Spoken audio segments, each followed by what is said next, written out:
যে আলেমরা যথেষ্ট চেষ্টা করে যাচ্ছেন, এবং যেই ইবাদতটা বেশি কল্যাণকর তারা জানতে পারলেই সেটা কিন্তু আমাদের কাছে পেশ করে থাকেন। আর আমরা কোরআন হাদিস থেকে যেটা জানতে পারতেছি বা দেখতে পাচ্ছি সেটা হচ্ছে, যে ইবাদতগুলোকে আপনি সাধারণ ইবাদত মনে করেন, এই 5 ওয়াক্ত সালাত, সিয়াম, জাকাত, হজ, উমরা, আপনার কাছে মনে হয় এগুলো সাধারণ ইবাদত, কিন্তু জেনে নেন এর চাইতে দামি কোনো ইবাদত আর নাই। যদি এর চাইতে দামি কোনো ইবাদত থাকতো তাহলে আল্লাহ সুবহানাহু ওয়া তাআলা ইসলামের রুকনের মধ্যে সালাত, সিয়াম, জাকাত না রেখে ভিন্ন কোনো কিছু রেখে দিতেন। অধিকাংশ মানুষের কাছে আজকে জিহাদ মনে হয় সবচেয়ে বড় ইবাদত, এটাই মনে হয় না? কিন্তু তার বোঝা উচিত ইসলামের রুকনের মধ্যে কিন্তু জিহাদ নাই। যদিও কেউ কেউ বলেছে 6ষ্ঠ রুকন হচ্ছে জিহাদ, কিন্তু রাসূল ইসলামের হাদিসের ভাষায় এটা আসে নাই যে বুনিয়াল ইসলাম আলা খামসা, এর মধ্যে কি জিহাদ আছে? নাই। তো আপনাকে কমন সেন্সটাকে কাজে লাগাতে হবে যে আল্লাহ এত ইবাদত থাকতে এই 5টা ইবাদত কেন ফরজ করলেন বা রুকুন হিসেবে রেখে দিলেন, তার মধ্যে সালাত, তার মধ্যে জাকাত, সিয়াম, সবার জন্য আপনাকে বুঝতে হবে। তার মানে আল্লাহর কাছে এগুলোই হচ্ছে সবচেয়ে দামি ইবাদত, যেগুলো আপনি সাধারণ ভাবতেছেন, মূলত এটা সাধারণ নয়, এটাই হলো অসাধারণ ইবাদত। যারা করতে পারে তারাই কামিয়াব। বরং আল্লাহ সুবহানাহু ওয়া তাআলা কি বলেছেন? আল্লাহর ওলিদের সম্পর্কে আল্লাহ বলেছেন একটা হাদিস, যেটা ইমাম বুখারী কিতাবুর রিকাকের মধ্যে উল্লেখ করেছেন। হাদিস হচ্ছে 6502 নম্বর হাদিস, 6502 নম্বর। এটা হচ্ছে কিতাবুর রিকাকের 81 নম্বর অধ্যায়ের 38 নম্বর পর্বে, কিতাবুজ জুহুদ, তাওয়াদু মানে খাসসারিতা হওয়া, নমনীয় হওয়ার অধ্যায়ে তিনি এনেছেন। ওই হাদিসের ভাষাটা কি?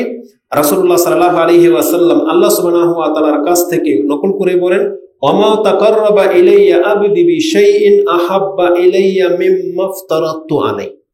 আমার কোনো বান্দা যদি আমাকে পেতে চায়, ওই আমাকে পাওয়ার জন্য, আমার নিকটে আসার জন্য যত রকমের ইবাদত ও করুক না কেন, আমি আল্লাহ পছন্দ করি যেগুলো আমি নিজে ওর উপরে ফরজ করেছি। তার মানে আল্লাহ আমাদের উপর কি ফরজ করেছেন?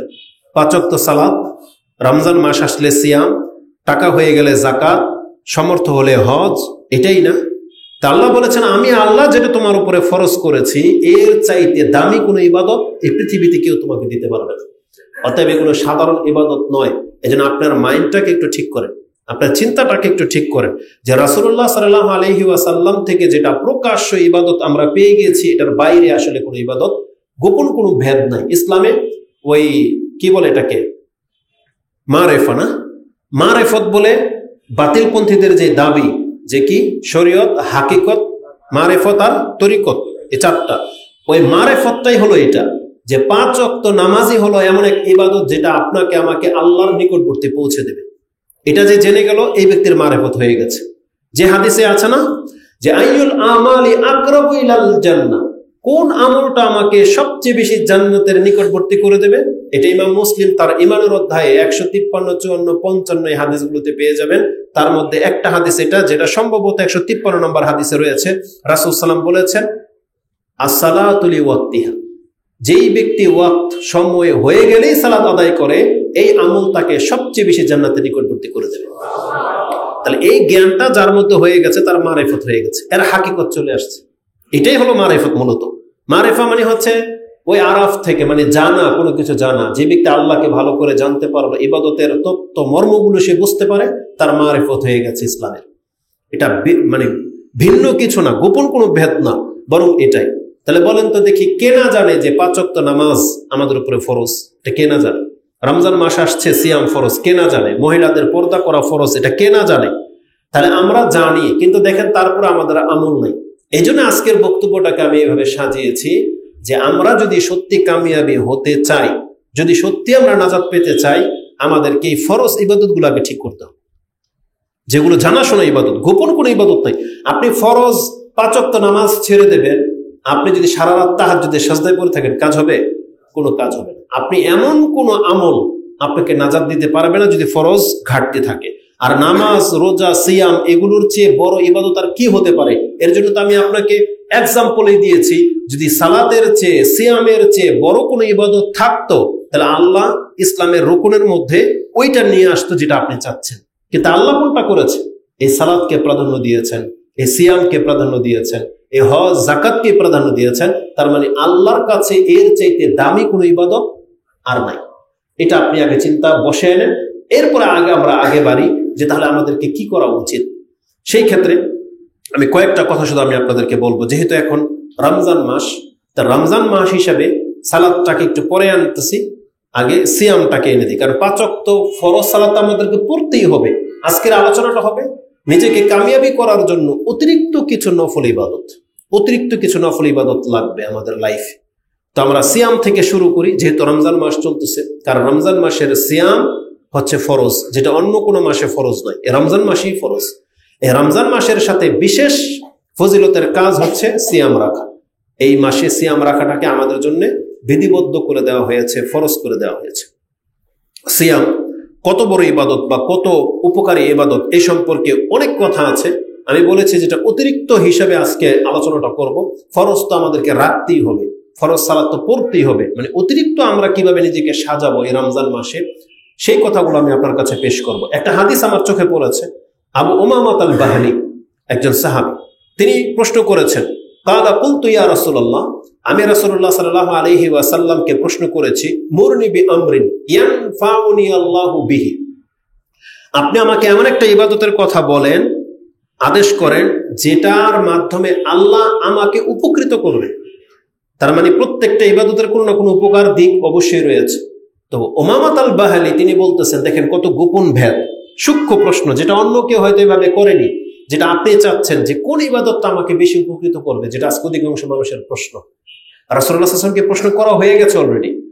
তার জবাবে রাসূল সাল্লাল্লাহু আলাইহি ওয়াসাল্লাম বলেছেন, যেই ইবাদতটা তোমাকে সবচেয়ে বেশি উপকৃত করবে সেটা হচ্ছে আলাইকা বিসিয়াম, তুমি নিজের জন্য সিয়াম রাখাটাকে লাজিম করে নাও।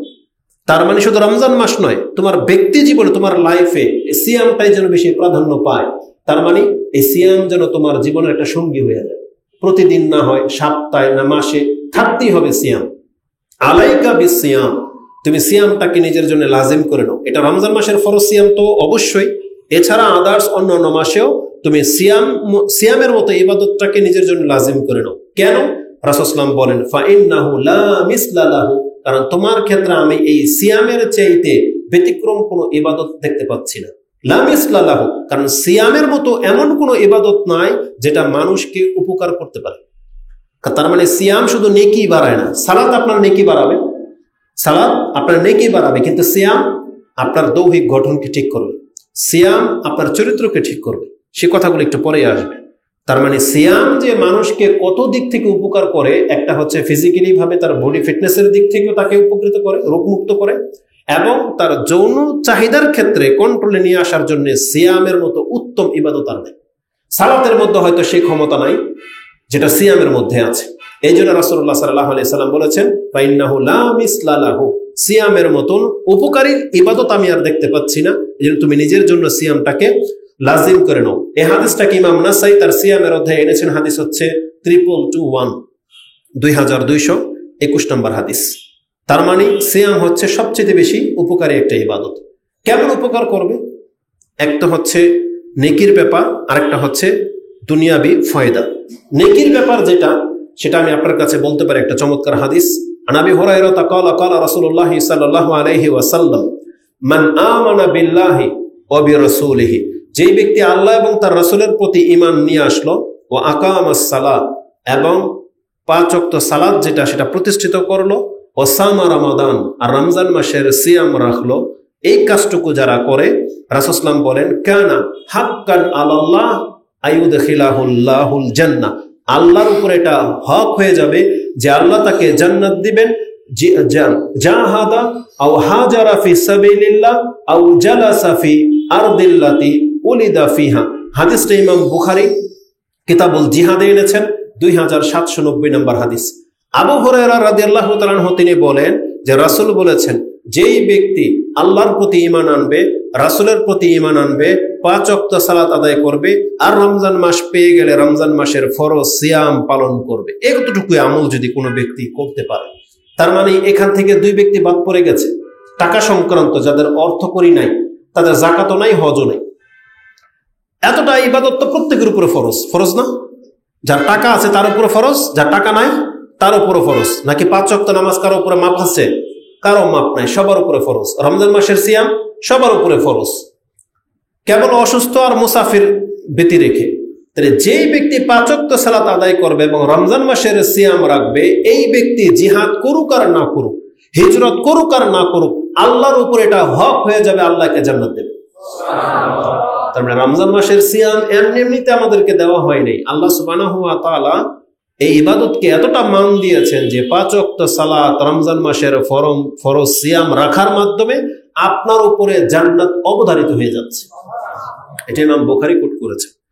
তার মানে নিজেকে কামিয়াবি করার জন্য এই আমলগুলোই আমাদের জন্য উপকারী। নামাজ, সিয়াম, এগুলো ছেড়ে দিলে আমাদের মধ্যে কোনো কল্যাণ নেই। এগুলো ছেড়ে দিয়ে আজকে আমরা যেমনটা বলেছি, আমরা গোপন ভেদের পেছনে দৌড় খুঁজি না, ওগুলোতে কোনো কল্যাণ নাই। নাজাতের উপায় হচ্ছে সালাত, সিয়াম। এটা হচ্ছে সিয়ামের অবস্থা। নারীদের ক্ষেত্রে একই কথা বলা হয়েছে। এই 5 ওয়াক্ত সালাত, এই সিয়াম নারীদের মর্যাদা কোথায় নিয়ে যাবে সে হাদিস আমরা জানি। সে হাদিসটি মুসনাদে আহমদে রয়েছে, 1661 রয়েছে। এটা হচ্ছে আন আব্দুর রহমান বিন আউফ قال قال رسول الله صلى الله عليه وسلم اذا صلت المرأة خمسا وصامت شهرها واتت بالها وحفظت فرجها قيل لها, তাকে বলা হবে উদখুলিল জান্নাহ মিন আই আবওয়াবিন শিত সামানিয়াতা শিত। আরেকটা বর্ণনা আছে 8টা দরজা খুলে দেওয়া হবে। যেই সমস্ত মা বোন তারা 5 ওয়াক্ত সালাত আদায় করে, রমজান মাস পেয়ে গেছে, রমজান মাসের সিয়াম যদি রাখে, লজ্জাস্থানের হেফাজত করে, আর স্বামী থাকলে স্বামীর জায়েজ ক্ষেত্রে আনুগত্য করে, এতটা কাজ যদি করতে পারে, আল্লাহ সুবহানাহু ওয়া তাআলা এই 5 ওয়াক্ত সালাত আর সিয়ামের মাধ্যমে, তার আনুগত্যের মাধ্যমে, তার চরিত্রকে হেফাজত করার মাধ্যমে তার মর্যাদা কোথায় চলে যাচ্ছে? তাকে জান্নাতের 8 দরজা খুলে দেওয়া হবে এবং বলা হবে তোমার পছন্দ মতো যেই দরজা দিয়ে খুশি তুমি প্রবেশ করো। এটা কত বড় কথা, কত সহজ, চিন্তাও করা যায় না। আমি যখন এই হাদিস পড়ি তখন আমার কথা চলে যায় আবু বকর সিদ্দিক রাদিয়াল্লাহু তাআলা আনহুর দিকে। 8 দরজা খুলে যাবে কার জন্য? আবু বকর সিদ্দিক রাদিয়াল্লাহু তাআলা আনহুর জন্য। কারণ তিনি বলেছিলেন, ইয়া রাসূলুল্লাহ, একটা দরজা দিয়ে জান্নাতে ঢুকলেই হয়, কিন্তু এমনও কোনো ব্যক্তি আছে যার জন্য জান্নাতের 8 দরজা খুলে দেওয়া হবে এবং বলা হবে তুমি আসো। রাসূল সাল্লাল্লাহু আলাইহি ওয়াসাল্লাম বলেছিলেন, হ্যাঁ, এরকম বহু মানুষ হবে, আর আমি এটা ধারণা করি, আমি জানি আবু বকর তুমি তাদের একজন। তার মানে সিদ্দিকিনদের মর্যাদা 8 দরজা খুলে যাবে। আর আল্লাহ সুবহানাহু ওয়া তাআলা প্রত্যেকটা মা বোনদের জন্য সেই মর্যাদার কোঠা রেখে দিয়েছেন। আবু বকর সিদ্দিকের মতো এত সবকিছু উজাড় করে দান করে দিতে হবে না, জিহাদে অংশ নিতে হবে না, কিন্তু কত সহজ 5 ওয়াক্ত সালাত, রমজান মাসের সিয়াম, স্বামী থাকলে আনুগত্য আর লজ্জাস্থানের হেফাজত করতে পারলে তাকে সিদ্দিক রাদিয়াল্লাহু তাআলা আনহুর মর্যাদা দিয়ে দেওয়া। অনেক বড় একটা ব্যাপার। এই সিয়াম এটা সাধারণ কোনো ইবাদত নয়, এগুলো আমরা জানি, জাস্ট আপনাকে স্মরণ করে দেওয়ার জন্য আজকে কথাগুলো এভাবে আপনার কাছে ব্যক্ত করতেছি। আর দুনিয়াবি কি ফায়দা, যেহেতু সাহাবী কি বলেছিলেন, ইয়ানফাউনি আল্লাহু বিহি, আল্লাহ এর মাধ্যমে আমাকে উপকার করবেন, এমন একটা আমলের কথা বলে রাসূল তাকে সিয়ামের কথা বলেছেন। এটা আমাদের পুরুষদের জন্য বা মা বোনদের জন্য কত উপকারী। দুনিয়াতে বর্তমানে ফিতনার যুগে যারা বিয়ে করতে পারতেছে না তাদের জন্য, যাদের সঙ্গী নাই, রাসূলুল্লাহ সাল্লাল্লাহু আলাইহি ওয়াসাল্লাম আব্দুল্লাহ ইবনে মাসউদ রাদিয়াল্লাহু তাআলা আনহুকে বলেছিলেন, ইয়া মাশারাশ শাবাব তাজাওয়াজ মান ইসতাতা মিনকুমুল বাআ ফালিয়াতাজাওয়াজ, তোমাদের মধ্যে যেই ব্যক্তি স্ত্রী নিয়ে থাকার ক্ষমতা রাখো তাহলে তারা বিয়ে করে নাও। ফাইন্নাহু আগাদ্দু লিল বাসার ওয়া আহসানু লিল ফারাজ, তাহলে বিয়ের মাধ্যমে তোমার চক্ষু ঠান্ডা হয়ে যাবে আর তোমার লজ্জাস্থানের হেফাজত হয়ে যাবে। এটা অন্য জায়গায় ব্যবহার করতে ইচ্ছা করবে না, এটা হালাল উপায়ে থেকে যাবে যদি বিয়ে করো।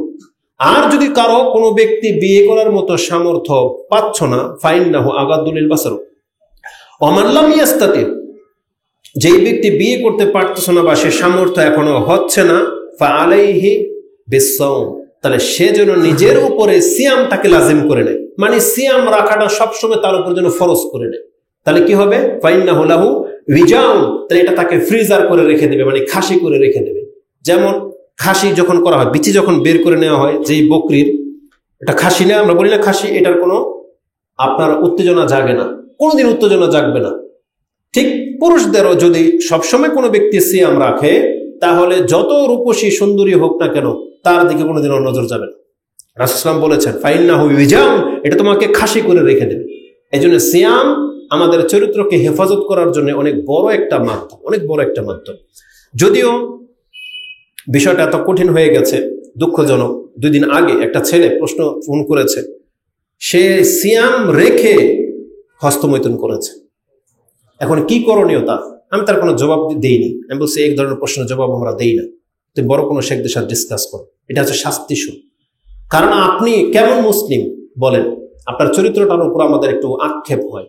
একটা ইমানদার ব্যক্তি সিয়াম রাখবে আবার এতটা নোংরামের মধ্যে জড়াবে, এটা কি করে হতে পারে? কেমন ইমান এটা? না, আমাদের এটা মোটেও উচিত নয়। এটা হচ্ছে রমজান মাস, এক তো রমজান মাস ফরজ সিয়ামের মধ্যে আপনি আছেন, আপনি ইসলামটাকে নিয়ে খেলতামশা করবেন, এটা কোনোদিন মেনে নেওয়ার মতো না। এটা কোনো অবস্থাতে মেনে নেওয়ার মতো না। আপনার নাজাত রয়েছে এই ইবাদতকে হেফাজত করার মাঝে, আর আপনি সেই ইবাদত নিয়ে খেলতামশা করবেন, এটা মোটেও কাম্য নয়। আর আমাদের মা বোনদের কথা কি বলবো। একটু আগে আমাদের সাথে যে ভাই ছিল সে বলতেছে একটা লক্ষণীয় বিষয় হচ্ছে যে রমজান মাসে অনেক পুরুষ আছে নেশাখোর, লম্পট, বাটপার, কিন্তু দেখেন রমজান মাস আসলে সোজা হয়ে যায়, টুপি পরে, নামাজও যায়, সিগারেট টিকেট ছেড়ে দেয়। কিন্তু মা বোনদের দিকে লক্ষ্য করে তারা মনে হয় রমজান মাসে আরো উদ্যততা তাদের বেড়ে যায়, তাদের বেপরদা বেহায়াইতা এতটা পর্যায়ে বেড়ে যায়। এটা আসলে কে এটা চিন্তা করবে, কে বিচার করবে? আজকে মার্কেটগুলোর অবস্থা দেখেন, রাস্তাঘাটের অবস্থা দেখেন, তারা উন্নত ব্যবহার করতেই চায় না। শেখ ইন্ডিয়ান পুরো লাইফটা তারা নিয়ে নিচ্ছে, গেঞ্জি বা শর্ট ফরক পরে, টাইট ফিট, ওটা তারা এখন বাংলার জমিনে প্রচলন ঘটিয়ে ফেলেছে অলরেডি। তাহলে এটার মানে কি? অথচ আমরা মুসলিম, অথচ রমজান মাস চলতেছে, এটা আমাদের উপরে ফরজ, কিন্তু এর কোনো কদর তাদেরকে করতে দেখা যাচ্ছে না। আল্লাহ সুবহানাহু ওয়া তাআলা রহম করে আমাদের উপরে, আমরা যেন এই সমস্ত নোংরামি থেকে নিজেকে মুক্ত করতে পারি, বলেন আমিন। তো অতিরিক্ত এই আমলগুলো আমাদের লাগবে। তাহলে সিয়াম এতটা মর্যাদাপূর্ণ সিয়াম, এটা ঘুরে ফিরে বছরে একবার মাত্র আসে। এই একবার সিয়াম সম্পর্কে আমি আরেকটা কথা আমি খুব সূক্ষ্মভাবে লক্ষ্য করে দেখেছি। আপনি হয়তো হাদিস পড়েছেন কিন্তু ভাবেন নাই। কোন ব্যক্তি যদি রমজান মাসের একটা মাস সিয়াম পালন করে, জানেন আপনার মর্যাদাটা কি হয়ে যায়? আপনি এমন ব্যক্তি হয়ে যাবেন, এরপরে যে কোনো মাস আসুক, আপনি যদি প্রতি মাসে 3টা করে অন্তত সিয়াম রাখতে পারেন, আল্লাহ সুবহানাহু ওয়া তাআলা আপনার আমল নামায় লিখে দিবেন আপনি হলেন সারা জীবনের সায়েম ব্যক্তি। তার মানে প্রত্যেক ব্যক্তি যদি প্রত্যেক বছরের রমজান মাসের সিয়ামটা হেফাজত করে আর পরবর্তী মাসের 3টা করে রেখে নিলেই 1 বছরের সিয়ামের নেকি। মানে 1 বছর ধরেই সে সিয়াম ব্যক্তি আছে। এইভাবে যদি তার লাইফটা কেটে যায়, তার মানে সেই ব্যক্তি সারা জীবন সায়েম।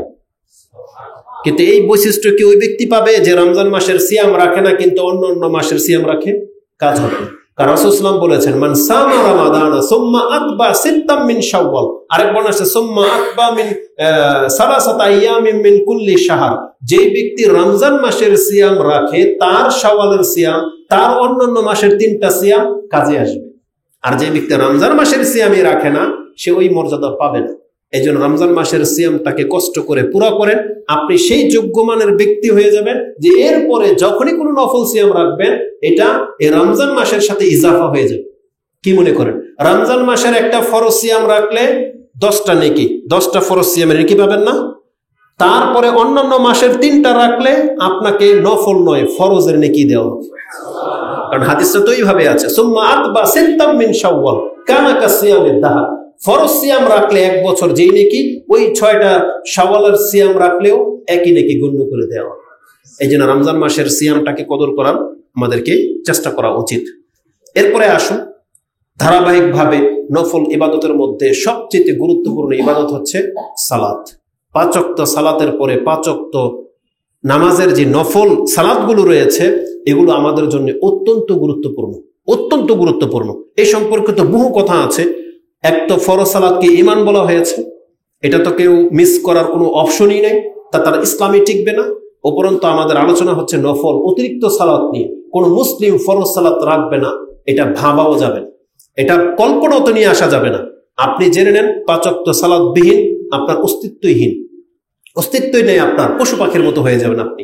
কিন্তু 5 ওয়াক্ত নামাজ ঠিক থাকলে আপনি মুসলিম ঠিক থাকবেন। এরপরে আমাদের মর্যাদার জন্য যেটা করতে হবে, রাসূলুল্লাহ সাল্লাল্লাহু আলাইহি ওয়াসাল্লাম বলেন, মা মিন আবদিন ইয়াসজুদু লিল্লাহি সাজদাতান ইল্লা কাতাবাল্লাহু লাহু বিহা হাসানাতান ওয়া মাহহা আনহু বিহা সাইয়্যাতান ওয়া রাফা'a লাহু বিহা দারাজাতান ফাস্তাকসিরু মিনাস সুজুদ।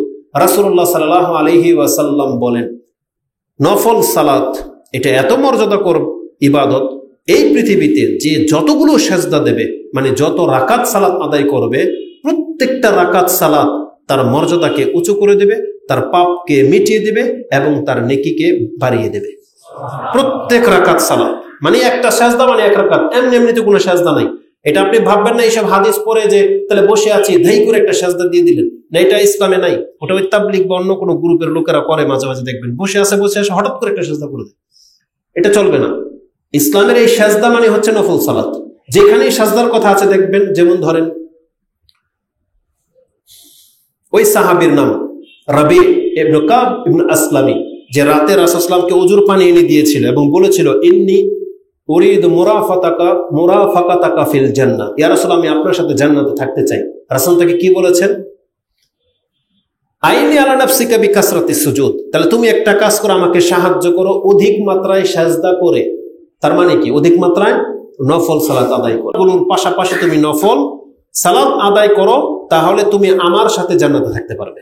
এটা হচ্ছে নফল সালাতের অনেক বেশি একটা মর্যাদা। মানে এই জমিনে আপনি যত সাজদা দেবেন তত আপনার নেকি বৃদ্ধি পাবে, তত আপনার মর্যাদা উঠে যাবে, তত বেশি আপনার পাপ ঝরে যাবে। এটা ইবনে মাজাহ কোট করেছেন। আর ইমাম মুসলিম হাদিসের ভাষাটা হচ্ছে এইরকম, তিনি বলেন, ফাকালা সাআলতু আন যালিকা, সাওবান এবং আবি দারদা দুইজন সাহাবীকে জিজ্ঞাসা করা হয়েছিল যে সবচেয়ে উত্তম ইবাদত কোনটা। তিনি বলেন যে আমি এই কথাগুলোকে রাসূল সাল্লাল্লাহু আলাইহি জিজ্ঞাসা করেছিলাম। সাওবান রাদিয়াল্লাহু তাআলা তিনি বলেছেন, সাআলতু আন রাসূলিল্লাহি সাল্লাল্লাহু আলাইহি সাল্লাম ফাকালা আলাইকা বিকাসরাতি সুজুদি লিল্লাহ, তুমি নিজের জন্য এটা লাজিম করে নাও যে তুমি অধিক মাত্রায় নফল সালাত আদায় করবে আল্লাহর জন্য। তার মানে এটাকে ফরজ হিসেবে নিতে বলেছেন। আমরা তো নফল শুনলে নাক ছিটকাই, আর রাসূলুল্লাহ সাল্লাল্লাহু আলাইহি ওয়াসাল্লাম ওই ব্যক্তিকে উপদেশ দিয়েছেন যে আল্লাহর কাছে খুব দ্রুত যেতে চায়, আল্লাহর নিকটবর্তী যেতে চায়, সেজন্য ফরজ সালাতের মতো করে নফল সুন্নত গুলিও যেন নিজের উপরে লাজিম করে নেয়। তাহলে এটা তার জন্য সবচেয়ে বেশি সহজ হবে আল্লাহ সুবহানাহু ওয়া তাআলাকে পাওয়ার। ফাইন্নাহু লাকা তাসজুদু লিল্লাহি সাজদাতান ইল্লা রাফাআকা আল্লাহু বিহা দারাজাত, তাহলে প্রত্যেকটা সেজদা তোমার মর্যাদা আল্লাহর দিকে নিয়ে যাবে, মর্যাদা বাড়তে বাড়তে আল্লাহর দিকে যাবে। ও হাত্তা আনকা বিহা খাতিআত, আর তোমার পাপ ঝরে যেতে থাকবে। এটা হচ্ছে নফল সালাতের গুরুত্ব, যেটা ইমাম মুসলিম তার সালাতের অধ্যায়ে এনেছেন, হাদিস 980 পেয়ে যাবেন। এই অতিরিক্ত সালাতগুলোর মাঝে গুরুত্বপূর্ণ সালাত হচ্ছে রাতের সালাত, কিয়ামুল লাইল। এটা অত্যন্ত গুরুত্বপূর্ণ ব্যাপার। নফল সালাতের মধ্যে সবচেয়ে গুরুত্বপূর্ণ ইম্পর্টেন্ট বিষয় হচ্ছে রাতের সালাত। রাতের সালাত সম্পর্কে রাসূল সাল্লাল্লাহু আলাইহি ওয়াসাল্লামকে যখন জিজ্ঞাসা করা হয়েছে, তিনি বলেন, আফদালু সিয়ামি বাদা রমাদান শাহরুল্লাহিল মুহাররম ওয়া আফদালু সালাতি বাদাল ফরিদাতি সালাতুল লাইল, সবচেয়ে উত্তম সিয়াম হচ্ছে রমজান মাসের পরে মুহররমের সিয়াম, আর সবচেয়ে উত্তম সালাত হচ্ছে ফরজ সালাতের পরে রাতের সালাত, কিয়ামুল লাইল। এটা ইমাম মুসলিম কোট করেছেন, 2645 নম্বর হাদিসে পেয়ে যাবেন। আরেকটা বর্ণনা হচ্ছে, আফদালুস সালাতি বাদা সালাতিল মাকতুবা as-সালাতু ফি জাওফিল লাইল, ফরজ সালাতের পরে সবচেয়ে দামি সালাত হচ্ছে গভীর রাতের, জাওফিল লাইল, গভীর রাতের সালাত। এটা ইমাম মুসলিম কোট করেছেন, যে হাদিসটা আপনি 2646 মানে 2646 পেয়ে যাবেন। আর যখন বিষয় হবে রমজান মাস, যেটা এখন রমজান মাস চলতেছে, তাহলে রমজান মাসের রাতের সালাতের নমুনাটা কি? এটা হচ্ছে আমভাবে সাধারণ মাসেই যদি কোনো ব্যক্তি রাতের সালাত আদায় করে, তাহলে সে সবচেয়ে দামি সালাতের মধ্যে লিপ্ত। আর রমজান মাসের সালাত যখন ব্যাপার আসবে, তখন এই সম্পর্কে রাসূলুল্লাহ সাল্লাল্লাহু আলাইহি ওয়াসাল্লাম বলেন, মান কামা রামাদানান ঈমানান ও ইহতিসাবান গুফিরা লাহু মা তাকাদ্দামা মিন যামবি। কোন ব্যক্তি 11 মাস হয়তো রাতের সালাত আদায় করে না, অভ্যাস নাই, কিন্তু যদি রাসূল সাল্লাল্লাহু আলাইহি ওয়াসাল্লাম বলেছেন রমজান একটা মাস যদি সে ঈমান রেখে, নেকির ইচ্ছা রেখে যদি সে অন্তত রমজানের একটা মাস যদি রাতে সালাত আদায় করে, তার 1 মাসের সালাতের বরকত হলো তার জীবনের সমস্ত পাপকে আল্লাহ মাফ করে দেবে। এটি ইমাম বুখারী এবং মুসলিমে কোট করেছেন। বুখারীতে হাদিসটি 37 নম্বরে রয়েছে, যেটা ঈমানের অধ্যায়ে আপনি পেয়ে যাবেন। অপর বর্ণনায় এই রমজান মাসের সালাত এবং রমজান মাসের সিয়াম সম্পর্কে যে হাদিসটা এসেছে, একজন সাহাবী বলেছেন, ইয়া রাসূলুল্লাহ আরাইতা ইন শাহিদতু আল্লা ইলাহা ইল্লাল্লাহ ওয়া আন্নাকা রাসূলুল্লাহ, আপনি ওই ব্যক্তি সম্পর্কে কি বলবেন যে ব্যক্তি যদি বলে যে আল্লাহ ছাড়া সত্য কোনো ইলাহা নাই এবং আপনি আল্লাহর রাসূল, ওয়া আকামতুস সালাহ ওয়া আদাইতুজ যাকাত, এবং 5 ওয়াক্ত সালাত যদি পড়ি, যদি যাকাত আদায় করি, ওয়া সুমতু রমাদানা ওয়া কুমতু, আমি যদি রমজান মাসের সিয়ামও রাখি এবং রমজান মাসের যদি আমি কিয়ামও করি, ফামিম্মান আনা, তাহলে আমার মর্যাদা কি হবে? ফামিম্মান আনা, রাসূলুল্লাহ সাল্লাল্লাহু আলাইহি ওয়াসাল্লাম বলেছেন, মিনাস সিদ্দিকিনা ওয়াশ শুহাদা, তাহলে তোমার মর্যাদা হয়ে যাবে সিদ্দিকিন এবং শহীদদের মতো। এটা হাদিস কোট করেছেন সহিহ ইবনে হিব্বানের মধ্যে 3438 রয়েছে, সহিহ তারগিব ওয়া তারহিবের মধ্যে 361 তে পেয়ে যাবেন। তাহলে বোঝা যাচ্ছে যে আল্লাহর প্রতি ঈমান আনার পরে, রাসূল সাল্লাল্লাহু বিশ্বাস করে নেওয়ার পর 5 ওয়াক্ত সালাত, যাকাত ফরজ হয়ে থাকলে যাকাত দেওয়া, রমজান মাসের সিয়াম রাখা আর কিয়াম করা। কিয়ামটা কিন্তু নফল, তো ফরজ নয়, কিন্তু ফরজের পাশাপাশি সে নফল ইবাদতকে তুলে ধরেছেন যে আমি যদি রমজান মাসের কিয়ামুল লাইলও করি তাহলে আমার মর্যাদা কি হয়ে যাবে? রাসূল বলেছেন তাকে তোমার মর্যাদা শহীদ এবং সিদ্দিকিনদের সমান হয়ে যাবে। এটা কত বড় একটা ব্যাপার! তাহলে অতএব এই রমজান মাসের কিয়ামকে আমাদেরকে গুরুত্বের সাথে আদায় করতে হবে। এই পর্যায়ে আমি একটা কথা বলতে চাই, যেটা বিগত 2-3 বছর আগের আমার একটা বক্তব্যের ক্লিপ হয়তো কেউ কাট করে বা শর্ট করে ছাড়া হয়েছে। সেটা হচ্ছে এই, আমি বলেছিলাম প্রকাশ্যে কোন এক বক্তব্যের মধ্যে, যারা আপনাদেরকে 8 রাকাত চাপিয়ে দিয়েছেন এবং 20 রাকাত চাপিয়ে দিয়েছেন তারা আপনাদের উপর জুলুম করেছে। এই কথাটাকে অনেকে নেগেটিভ ভাবে নিয়েছে। কাদেরকে বলা হয়েছিল কথাটা? আমরা কি 8 রাকাতের খেলাফ? বরং আমার ঈমান বা বিদ্যা এটাই, রাসূলুল্লাহ সাল্লাল্লাহু আলাইহি ওয়াসাল্লাম থেকে রাতের সালাত, সেটা রমজানও বুঝি না, অন্য কোনো মাসও বুঝি না, 11 রাকাতের বেশি কোনো ব্যক্তি প্রমাণ করার ক্ষমতা রাখে না। কোরআন হাদিসে এটাই আছে। হাদিসের মধ্যে স্পষ্ট এটাই আছে যে আয়েশা রাদিয়াল্লাহু তাআলা আনহা, ইবনে আব্বাস, আবু হুরায়রা, জাবের, প্রত্যেকটা সাহাবী থেকে এটা স্পষ্ট বক্তব্য, রাসূলুল্লাহ সাল্লাল্লাহু আলাইহি ওয়াসাল্লাম 11 রাকাতের বেশি কখনই সালাত আদায় করতেন না। আর কোন কোন বর্ণনায় 13 রাকাতের কথা আছে, সেটা কি সেটা আমরা ভালো করেই জানি। সেই 2 রাকাত কিসের ছিল? এটা এক্সট্রা একটা বক্তব্যের প্রয়োজন। রাসূলুল্লাহ সাল্লাল্লাহু আলাইহি ওয়াসাল্লাম এবং তার পরিবারের একটা স্বভাব কি জানেন? কোনো কারণে যদি তাদের কোনো ইবাদত চালু করে দেন, তাদের অভ্যাস ছিল ওই ইবাদতটা, ওই কারণ ঘটুক আর না ঘটুক, এটা প্রতিদিন করা। ধরে নেন কোন এক কারণে রাসূল সোমবার দিন কোন এক সোমবারে সিয়াম রেখেছেন, রাসূল তার বেঁচে থাকা পর্যন্ত যত সোমবার এসেছে সব সোমবার সিয়াম পালন করেছে। কোন এক কারণে রাসূলুল্লাহ সাল্লাল্লাহু আলাইহি সাল্লাম একদিন আসরের সালাতের পরে 2 রাকাত সালাত পড়েছিলেন। তিনি এই আসরের পরে 2 রাকাত সালাত জীবনের শেষ দিন পর্যন্ত আদায় করেছেন। তাকে যখন জিজ্ঞাসা করা হয়েছে যে ইয়া রাসূলুল্লাহ, আসরের পরে 2 রাকাত সালাত তো আপনি আমাদেরকে নিষেধ করেন পড়তে, তাহলে আপনি যে আদায় করেন? রাসূলুল্লাহ সাল্লাল্লাহু আলাইহি সাল্লাম বলেন যে আমার যোহরের 2 রাকাত সুন্নত থেকে গিয়েছিল, যেটা আমি আসরের পরে কাজা করেছি, আর পরবর্তীতে আমি কেন এই 2 রাকাত নামাজ আদায় করেছি? কারণ রাসূলের আদর্শ হলো যখন রাসূল কোনো নামাজ, কোনো ইবাদত চালু করে দেন, এটা হক যে এটা কন্টিনিউ করবে, মানে কারণ থাকার না থাক, যখনই কোনো ইবাদত রাসূল চালু করে দিতেন এটা কন্টিনিউ করতেন। রাসূলুল্লাহ সাল্লাল্লাহু আলাইহি সাল্লামের 13 রাকাত নামাজের কথা, যেটা হাদিসগুলো বিশ্লেষণ করলে পাবেন যে কোনো কারণে তিনি অসুস্থতা জনিত কারণে বেতের সালাত আদায় করার পরে 2 রাকাত সালাত বসে আদায় করেছিলেন। এই কারণে রাসূল সাল্লাল্লাহু তার জীবনের সব সময়ও তিনি বেতের শেষ করার পরেও 2 রাকাত নামাজ বসে হলেও আদায় করতেন, এমনটাই আছে হাদিস। তাহলে এই 2 রাকাতে তারাবির মধ্যে গণ্য হবে না, কারণ এটা তো একটা কারণবশত এসেছিল। কিন্তু ব্যক্তিগতভাবে রাতের সালাত রাসূল সাল্লাল্লাহু থেকে 11 রাকাতেই প্রমাণ আছে। 10 রাকাত প্লাস 1 অথবা 8 রাকাত প্লাস 3, যেইভাবে আপনি নেন না কেন, অথবা 7 রাকাত প্লাস 5 রাকাত বিতির, এইভাবে আছে। এর ব্যতিক্রম আমরা দেখতে পাচ্ছি না।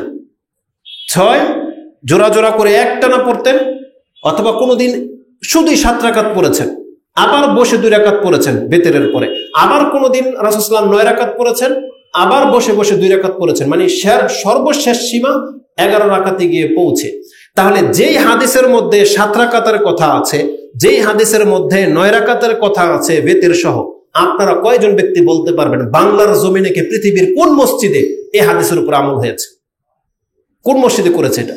কেন আপনি 11 রাকাতের উপরেই খুঁড়া গেড়ে দিলেন? কেন কেন আপনার গিয়ার 8 রাকাতে ফেসে গেল? জীবনে কোনোদিন তো 6 রাকাতও পড়াতে পারেন মসজিদে, নাকি না? এটা ছিল বক্তব্যের থিম, যে আপনি কেন 8 রাকাতটাকেই সুন্নত হিসেবে গেড়ে দিলেন? কেন? তার রাসূল যে হাদিসের মধ্যে 7 রাকাতের কথা আছে, ওটা জীবনে কবে আমল করবেন? এই জন্য বলেছিলাম, যারা বয়স্ক মুরব্বী যারাই আছে, তাদের উপর আপনি 8 রাকাত চাপিয়ে কেন দিলেন? এটা ছিল বক্তব্যের বিষয়, কিন্তু এটাকে ভিন্ন অ্যাঙ্গেলে নিয়ে যাওয়া হয়েছে। কিন্তু আমাদের বক্তব্যের ধরন আপনাকে বুঝতে হবে। কোরআন হাদিস তো আমরাও পড়ি, হাদিস স্পষ্ট আমি আপনাকে দেখাতে পারবো। তারাবি নিয়ে যারা বাড়াবাড়ি করেন, আপনার হকের ধারার প্রান্ত পর্যন্ত নাই। কালকে একজন ভালো আমাদের সালাফদের একজন বক্তব্য শুনলাম, তিনি জামাতের ব্যাপারে খুব জোরালো বক্তব্য দিয়েছেন যে জামাতে করাটা ভালো। কেন? তার এই কথাটা খুব চমৎকার, যেটা অধিকাংশ মানুষ জানেন না। ওমর রাদিয়াল্লাহু তাআলা আনহু কিন্তু নতুন করে বেদাত চালু করেন নাই। এই যে মসজিদে যে তারাবি জামাত করে পড়া, অনেকে এটা বলে যে ওমর রাদিয়াল্লাহু তাআলা আনহুর সুন্নত। এই চরম মিথ্যু, বা বুঝেই না ধর্ম সম্পর্কে। সুন্নত কোনোদিন রাসূলের ছাড়া অন্যের সুন্নত হয় না। আবু বকর, ওসমান, ওমর, আলী রাদিয়াল্লাহু তাআলা আনহুম আজমাইন, তাদের ক্ষমতাই নাই যে রাসূল একটা করেছে তার খেলাফ তারা কোনো কাজ করবে। এটা হতেই পারে না। যতক্ষণ পর্যন্ত তারা রাসূল থেকে ইঙ্গিত প্রমাণ না পাবে, তারা কোনো ইবাদত চালু করেন নাই। এটা তাদের নীতির খেলাফ। ওমর রাদিয়াল্লাহু তাআলা কোন কাজটা করেছিলেন? রাসূলের একটা সুন্নতকে নতুন করে চালু করেছিলেন। ওটা রাসূলের সুন্নত ছিল। রাসূল সাল্লাল্লাহু আলাইহি ওয়াসাল্লাম কোন এক রমজানে 3 রাত মসজিদে জামাত করে তারাবি পড়েন নাই? ওটাই অফ হয়ে গিয়েছিল। ও আবু বকর সিদ্দিকের রাদিয়াল্লাহু তাআলা আনহুর যুগে ছিল না, ওমর রাদিয়াল্লাহু প্রথম যুগেও ছিল না। পরবর্তীতে যখন প্রায় মানুষ মসজিদে এসে তারাবি পড়ে, তখন ওমর রাদিয়াল্লাহু তাআলা আনহু ওই সুন্নতটা চালু করেছিলেন, যেটা রাসূলুল্লাহ সাল্লাল্লাহু আলাইহি ওয়াসাল্লাম তার জীবনে 3 বার তিনি মসজিদে জামাত করে তারাবি পড়েছিলেন। তাহলে রাসূল যখন জামাত করে তারাবি মসজিদে পড়েছিলেন, ওই সুন্নতটাই তো এটা, যেটা ওমর রাদিয়াল্লাহু তাআলা আবার পুনরাবৃত্তি করলেন। তো এটা ওমরের সুন্নত কোত্থেকে হলো? এটা তো রাসূলের সুন্নতি। কারণ রাসূল যদি এই কাজটা না করতেন, ওমর কোনোদিন করতেন না। তো এটা হচ্ছে বিষয়। কিন্তু পার্থক্যটা কি দেখেন, তারাবির জামাতকে আজকে আমরা এমন ভাবে ফরজ মনে করে ধরেছি, অনেকে তো না পড়লে মনে হচ্ছে যে তার রোজার অবস্থা শেষ, মনে হয় তার সিয়ামি হবে না।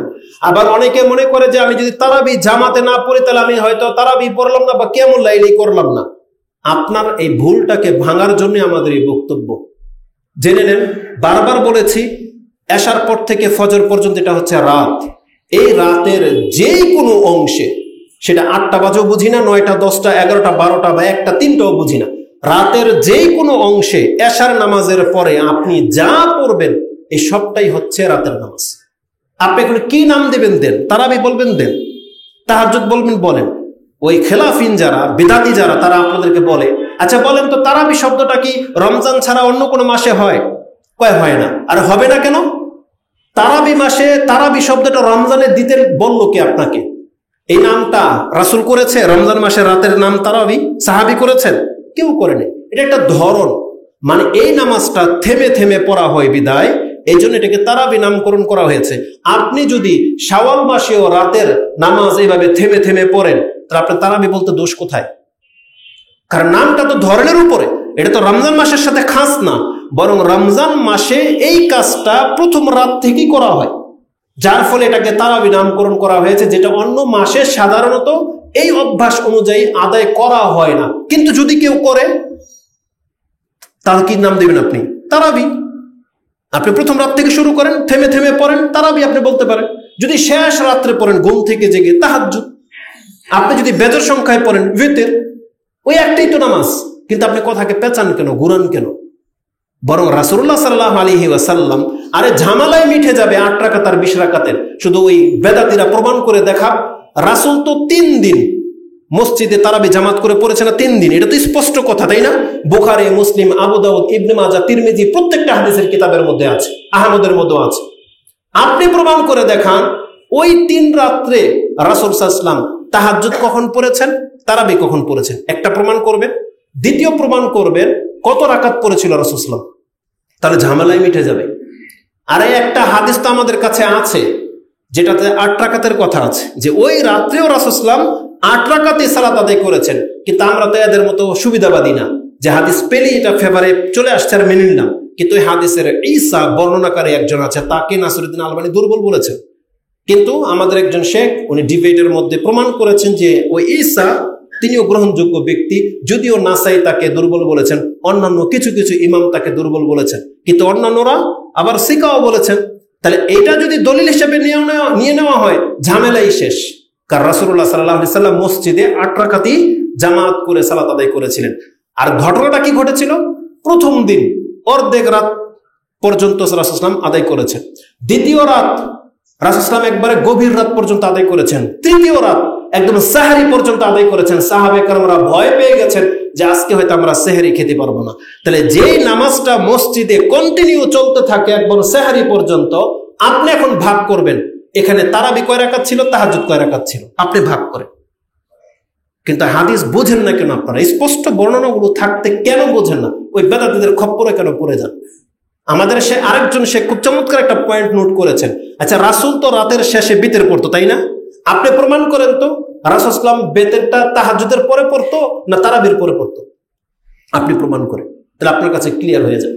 এই জন্য তারাবি সম্পর্কে এত বেশি বাড়াবাড়িটা আমরা পছন্দ করি না। বরং ইমাম বুখারী একটা হাদিসকে কয়েকটা পয়েন্টে এনেছেন, কয়েকটা পর্বে। একটা সূক্ষ্ম নুকতা আমি আপনাকে বলি, দেখেন তিনি কি পর্বে এনেছেন। একটা পর্ব হচ্ছে ইমাম বুখারীর কিতাবুল আদব। আদবের মধ্যে তিনি একটা পর্ব করেছেন, মা ইয়াজুজু মিনাল গাদাবি ওয়া শিদ্দাতি লিআমরিল্লাহ। এটা জায়েজ আল্লাহর বিধানের ক্ষেত্রে রাগান্বিত হওয়া এবং কঠোরতা করা, এটা জায়েজ। এটা প্রমাণ করতে গিয়ে তিনি এই হাদিস এনেছেন যে যেই রাতে রাসূলুল্লাহ সাল্লাল্লাহু আলাইহি ওয়াসাল্লাম তারাবির সালাত আদায় করেছিলেন নিজের হুজরার ভিতরে, মসজিদের ভিতরে হুজরা রাসূল বানানো হয়েছিল, ছোট্ট করে পর্দা দিয়ে ঘেরা ছিল। রাসূল কোন সাহাবীকে ডাকে নাই যে আসো আমার সাথে জামাত করো, ডেকেছিল? কোন প্রমাণ করতে পারবেন আপনি? রাসূল একা দাঁড়িয়েছে নামাজ পড়তে চিরাচরিত স্বভাব অনুযায়ী। তার দেখা দেখি বহু সাহাবী তার পেছনে দাঁড়িয়ে গেছে। প্রথম রাত গেল এইভাবে, দ্বিতীয় রাত একই, অনেক সাহাবীর সংবাদ পৌঁছে গেছে, তারা দাঁড়ালো। তৃতীয় রমজানে পুরো মসজিদ ফুল হয়ে গেছে, কিন্তু রাসূল কিন্তু তাদেরকে বলেনি যে আসো আমরা জামাত করি। চতুর্থ রাত্রে যখন রাসূল দেখলেন যে এরা বেশি বাড়াবাড়ি করতেছে, আর রাসূল সাল্লাল্লাহু আলাইহি ওয়াসাল্লাম তখন ওই হুজরার ভিতরে বসে থাকলেন, নামাজে আর তাদের সামনে আসেন নাই। তখন তারা কাশি দিতে লাগলো, ইঙ্গিত করতে লাগলো, যেটা আমরা অনেকাংশ সময় করে থাকি। রাসূল সাল্লাল্লাহু আলাইহি ওয়াসাল্লাম কোনো সারা শব্দ দেন নাই। ফজরের নামাজে তিনি মসজিদে এসে নামাজ পড়ার পরে আম্মা বাদ বলে খুতবা পেশ করে দিলেন যে তোমরা যেটা করেছো এটা আমার কাছে অগোচরই কিছু ছিল না। কেন আমি তোমাদের কাছে ফিরে আসিনি? কারণ ইন্নী খাশিতু, একটা শব্দ আসছে ফাআলাইকুম বলেছেন মা যালা বিকুম সানিইকুম হাত্তা জানান্তু আন্নাহু সায়ুক্তাবা আলাইকুম। আমার ভয় হয়েছিল যেটা তোমাদের উপরে ফরজ না করে দেওয়া হয়। এই কথাটা বলার পরে রাসূল কি বলেছেন জানেন? যে তোমরা বাড়াবাড়ি করবা না। রাসূল যে এই জামাতের প্রতি উৎসাহিত করেন নাই, তার পরবর্তী শব্দটা হচ্ছে ফাআলাইকুম বিসালাতি ফি বুয়ুতিকুম। দেখো তোমরা তোমাদের নামাজ ঘরে আদায় করবে, নফল সালাত। ফাইন্না খায়রা সালাতিল মারই ফি বাইতিহি ইল্লা সালাতিল মাকতুবাত। একজন পুরুষের ফরজ নামাজ ব্যতীত যত নফল আছে তার ঘরে পড়া উত্তম। তাহলে এটা ছিল চতুর্থ দিনের ঘটনা, যে যখন সাহাবীরা এত বেশি বাড়াবাড়ি করতে লাগলো, রাসূল তাদেরকে উৎসাহিত তো করেনি নাই, বরং বলেছেন তোমরা তোমাদের ঘরে গিয়ে সালাত আদায় করবে, কারণ ফরজ নামাজ মসজিদে আর নফল নামাজ ঘরে পড়া উত্তম। হাদিস তো বুখারীতে আছে, আপনি কি করবেন? হাদিস নাম্বার হচ্ছে 6113। এবং আরেকটি হাদিস, এই হাদিসটাকে ইমাম বুখারী আরেকটা পর্বে উল্লেখ করেছেন। পর্বটা হলো মা ইউকরাহু মিন কাসরাতিস সুআল ওয়া তাকাল্লুফি মা লা ইয়ানি। এমন বিষয়ে নিন্দনীয় হওয়া যে অযথা আলফাল প্রশ্ন করা এবং ওই বিষয়ে বাড়াবাড়ি করা, যে বিষয়ে বাড়াবাড়ি করার কোনো প্রয়োজনই নেই। এই পর্ব তিনি প্রতিষ্ঠিত করতে গিয়ে হাদিস এনেছেন এই হাদিসটাই, এই ঘটনাটাই, যে সাহাবে কেরামরা নফল সালাতকে কেন্দ্র করে যে বাড়াবাড়ি করেছিল সেই রাত্রে রাসূল সাল্লাল্লাহু আলাইহি ওয়াসাল্লাম রেগে গিয়ে তাদেরকে যে নিষেধ করেছিলেন যে এই বিষয়ে তোমরা বাড়াবাড়ি করবে না। ইমাম বুখারী এই পর্বটাকে কায়েম করতে গিয়ে ওই একই ঘটনা এনেছেন। তার মানে বোঝা যাচ্ছে তিনি পর্বটা কি করেছেন, যেই বিষয়ে আমরা বেশি বাড়াবাড়ি করি মূলত এটা বাড়াবাড়ি করার বিষয়ই ছিল না, তারাবিটা বিষয়ই ছিল না। আপনি রাতের যে কোনো অংশে যত খুশি রাকাত পড়ে নিলেই কিন্তু আপনি নেকিটা পেয়ে যেতেন। খামাখা এটা নিয়ে আপনি 8 আর 20-এর মধ্যে দ্বন্দ্ব লাগিয়ে দিয়েছেন। এটা ছিল আমাদের বক্তব্যের ভাষা। তার মানে কোন রাতে আপনি মাত্র 2 রাকাত সালাত আদায় করেছেন, শুয়ে গেছেন, ভেবেছেন শেষ রাতে উঠে আদায় করব, পারলেন না, দেখলেন মাত্র 10 মিনিট বাকি, তাহলে আপনি বেতরটা পড়ে নেন, আপনি কিয়ামুল লাইলের নেকি পেয়ে গেলেন। আবার কোনোদিন আপনি সজাগ পড়তে থাকেন যতটুকু আপনার সাধ্যে কুলায়, যেহেতু রাসূল সাল্লাল্লাহু আলাইহি ওয়াসাল্লাম বলেছেন সালাতুল লাইলি মাসনা মাসনা। আর যদি আপনি রাসূলের সুন্নতের উপরে প্রতিষ্ঠিত থাকতে চান, আপনার কাছে সংখ্যা স্পষ্ট, সেটা কত? 11। সংখ্যা স্পষ্ট, ধরন এটাও স্পষ্ট যে রাসূল অনেক লম্বা সালাত আদায় করতো, তাহলে আপনি করেন। সর্বোচ্চ 11 পর্যন্ত পৌঁছতে পারলে তো আলহামদুলিল্লাহ পৌঁছান। কিন্তু আপনি যদি স্প্রিং এর মতো নামাজ পড়েন আর সংখ্যা গণেন যদি 100, এটার চাইতে বেশি কল্যাণ আপনি 2 রাকাত লম্বা করে সাজদায় পড়ে থাকেন। এটা ছিল আমাদের বক্তব্যের মেসেজ, এটা ছিল জাতিকে বোঝানোর জন্য। কিন্তু সবাই সুবিধাবাদী। আল্লাহ সুবহানাহু ওয়া তাআলা আমাদেরকে হক কথা বলার এবং বোঝার তৌফিক দান করুন, আমিন। আর 20 রাকাত ওয়ালাদের কথা কিছুই বলবো না, এটা একটা স্পষ্ট বক্তব্য আমাদের আলেমদের। এইভাবে স্প্রিং এর মতো নামাজ পড়লে ওর জীবনে কোনদিন নামাজ কবুল হবে না। যারা 20 রাকাতের নামাজ পড়ে এইভাবে, তাদের নামাজ কবুল হবে না। এটা বিল ইত্তেফাক, কোনো আহলে হাদিস কোনো আলেম এটার দ্বিমত করেননি যে এদের নামাজ হবে, এদের নামাজ হবে না। এজন্য আমরা এদেরকে নিয়ে আর বাড়াবাড়ি করতে চাই না। তো আল্লাহ সুবহানাহু ওয়া তাআলা আমাদেরকে এই আমলগুলো করার তৌফিক দান করুন। কারণ 5 ওয়াক্ত ফরজ সালাতের পরে নফল সালাতের মধ্যে রাতের নামাজ সবচেয়ে গুরুত্বপূর্ণ। আর যখন রমজান মাসের ব্যাপার বললাম, অবশ্যই আপনি তারাবি বা তাহাজ্জুদ যেটাই বলেন না কেন, আপনি এটা ছাড়বেন না, এটাকে লাজিম করে নেন। অন্তত একটা মাস কষ্ট করে রাতের নামাজটা আদায় করেন। এখানে একটা সূক্ষ্ম ব্যাপার বলে দিই, ফায়দাটা কি জামাতে নামাজ পড়লে আর ঘরে পড়লে? মূলত নামাজটা একাকীরই ছিল, একাই পড়া উচিত ছিল। যে ব্যক্তি পারেন একাই পড়বে। মসজিদে যদি এসে পড়েন তাহলে আপনাকে এক্সট্রা একটা বেনিফিটের কথা রাসূল সাল্লাল্লাহু আলাইহি ওয়াসাল্লাম বলেছেন যে ইমাম যতটা পড়াবে তুমি ততটা যদি ইমামের সাথে পড়ো, তাহলে সারা রাত জেগে আরেক ব্যক্তি যে নেকিটা পাবে, তুমি ইমামের সাথে পড়ার কারণে তোমাকে সেই নেকি দিয়ে দেওয়া হবে। এটা একটা বেনিফিট বলা যেতে পারে জামাতে তারাবির পড়লে। তাহলে সেই ক্ষেত্রে আমরা বলবো তাহলে সেটা 8 রাকাতই কেন? ইমাম সাহেব যখন অপশন পেয়ে গেল, তো কোনো দিন 6 রাকাত পড়িয়ে দিই, তাই তো হয়ে গেল। তো মুসল্লিরও সুবিধা পেয়ে গেল, আর আপনার হাদিসের উপর আমল হলো, আর একটু সহজও হলো। মাঝে মাঝে তো করা উচিত, সারা 2 দিন পর পর না করেন। পুরো রমজান মাসে একদিনে তো করা উচিত ছিল যে আসুন আজকে আমরা 7 রাকাত নামাজ একটানা পড়বো। 1 রাকাত উঠে যাব, 2 রাকাত উঠে যাব, 3 রাকাত উঠে যাব, 4 রাকাত উঠে যাব, 5 রাকাত উঠে যাব, 6 রাকাতের সময় বসবো, সালাম ফেরাবো না, আত্তাহিয়াতু শেষ, উঠে যাব, উঠে তারপরে দোয়ায়ে কুনুত করে 7 নাম্বার রাকাতে সালাম ফিরিয়ে দিব। কোনদিন পরে তাহলে তো অভ্যাস হবে, জানলেন। এটাও করেন, একদিনে তো করা উচিত। তো এটা ছিল আমাদের মেসেজ। আল্লাহ সুবহানাহু ওয়া তাআলা আমাদেরকে এবং আপনাদেরকে হক কথা বলার, বোঝার এবং সেই অনুযায়ী আমল করার তৌফিক দান করেন। আকুলু লিকাউলি হাযা আস্তাগফিরুল্লাহ লি ওয়া লাকুম ওয়া লিসাইরিল মুসলিমিন ফাস্তাগফিরু ইন্নাহু হুয়াল গফুরুর রাহিম।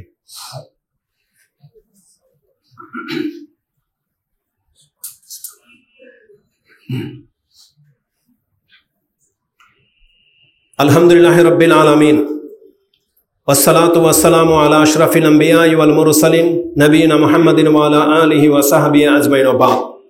যদি অত্যন্ত গুরুত্বপূর্ণ একটা পয়েন্ট ছিল তো ক্যামেরা গুটিয়ে দিচ্ছে, আপনাদের জন্য অত্যন্ত জেনে নেন, পরে বাসায় বসে বলে দেব।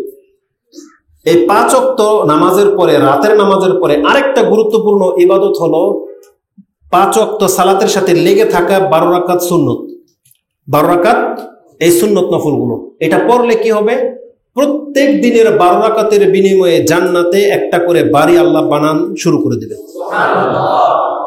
আপনি কি মনে করেন? আমি যখন এই হাদিসটা বলবো ভাবতেছিলাম, আমি তো জানি হাদিস সবাই জানেন এবং অনেক হালকা একটা ব্যাপার, এটা নতুন কি, কিন্তু এই হাদিসের বর্ণনাকারীদের চরিত্র দেখে একটা আশ্চর্যজনক কথা, যার ফলে এই হাদিসটা আমি আপনার কাছে পেশ করতেছি। জানেন কি আশ্চর্যজনক কথা? এই হাদিসটা যত জনের মাধ্যমে হাদিসের কিতাবে লিপিবদ্ধ করা হয়ে গেছে তাদের চরিত্রটা শুনেন। উম্মে হাবিবা হচ্ছে হাদিসের বর্ণনাকারী। এটা হচ্ছে রাসূল সাল্লাল্লাহু আলাইহি ওয়াসাল্লামের একজন স্ত্রী উম্মে হাবিবা। বলেন তো কে? আবু সুফিয়ান রাদিয়াল্লাহু আনহু মেয়ে উম্মে হাবিবা। তিনি বলতেছেন, ফামা তারাকতুহুন্না মুনযু সামিয়তুহুন্না মিন রাসূলিল্লাহি সাল্লাল্লাহু আলাইহি ওয়াসাল্লাম। যেই দিন থেকে আমি রাসূল সাল্লাল্লাহু আলাইহি ওয়াসাল্লামের মুখে এই হাদিসটা শুনেছি যে 12 রাকাত সুন্নত নামাজ আদায় করলে জান্নাতে আল্লাহ একটা ঘর বানাবে, ওই দিন থেকে এই নামাজ আমার কোনোদিন মিস হয়নি। এটা উম্মে হাবিবা বলতেছে। উম্মে হাবিবা থেকে যে তাবি হাদিসটা শুনেছেন তার নাম হচ্ছে আনবাসাত। তিনি বলতেছেন, ফামা তারাকতুহুন্না মুনযু সামি'তুহুন্না মিন উম্মি হাবিবাতা, আমি উম্মে হাবিবা রাদিয়াল্লাহু তাআলা আনহার কাছ থেকে যেই দিন এই হাদিস শুনেছি সেই দিন থেকে আমার আজও পর্যন্ত কোনদিন 12 রাকাত সুন্নত মিস হয়নি। তার কাছ থেকে যিনি হাদিস শুনেছেন আমর ইবনে আউস, আমর ইবনে আউস বলতেছেন মা তারাকতুহুন্না মুনযু সামি'তুহুন্না মিন আনবাসাতা তাবি, তার কাছ থেকে যেই দিন আমি হাদিস শুনেছি সেই দিন থেকে 12 রাকাত সুন্নত আমার কোনোদিন ছুটে যায়নি। তার কথা বলতে গিয়ে নোমান বিন সালেম তিনি বলতেছেন এই আমর ইবনুল আউস তাবাতাবি, তার কাছ থেকে হাদিস যেদিন আমি শুনেছি আমার আজও পর্যন্ত 12 রাকাত সুন্নত রাতে বা কোনদিন মিস হয়নি। এই হাদিসটা কোথায় আছে? ইমাম মুসলিম কোট করেছেন 1579 নম্বর হাদিস। এই কথাটা কেন বললাম অতিরিক্ত? আমাদের মধ্যে কোন ব্যক্তিটা জানি না আমরা, বলেন তো দেখি। এই যে সুন্নত যে 12 রাকাত নামাজ পড়লে যে একটা ঘর বানানো হয়, এটা তো কম বেশি আমরা জানি না? এটা কি আজকেই জানলেন নাকি আরো 2, 4, 5 বছর আগে আমরা জেনেছি না? কিন্তু আমাদের আর তাদের মধ্যে পার্থক্যটা দেখেন, আমরা শুধু জেনেই থেকে গেছি, আমল নাই। আর তারা যেই দিন জেনেছে সেই দিন থেকে আমল কোনোদিন ছাড়েন নাই। তো এটা হচ্ছে আমাদের এবং তাদের মধ্যে পার্থক্য। এই জন্য আমি আশা করি আমাদের বক্তব্যগুলো আমি এবং আমরা যেই কথাগুলোই কোরআন হাদিস থেকে জানতে পারবো, এটা যেন সাথে সাথে আমরা নিজের জীবনের জন্য লাজিম করে নিতে পারি। আল্লাহ তুমি আমাদেরকে তৌফিক দান করো। এবং আমাদেরকে দান সৎকার ব্যাপারে কথা রয়েছে, রমজান মাসে দান সৎকারও করবেন। লম্বার করবো না, খুদ এমনি বড় হয়ে যাচ্ছে, আর অনেক কিছু বিষয় থেকে যাবে। এই জন্য এই রমজান মাস নিজেকে তৈরি করার মাস। এই জন্য 5 ওয়াক্ত নামাজ, সুন্নত, নফল, এগুলো অনেক দামি ইবাদত। এগুলোকে আপনি ছোট করে দেখবেন না। এমন কোনো গোপন ইবাদত নাই যেগুলো ছেড়ে দিলে আর ওটা করে নিলে আপনি জান্নাত পেয়ে যাবেন, বেনিফিট বা ফায়দাবান হয়ে যাবেন, এমন কিছু আসলে ইসলামে নাই। বরং ওই 2 রাকাত সুন্নত নফল আপনার জীবনের অনেক মূল্যবান ইবাদত।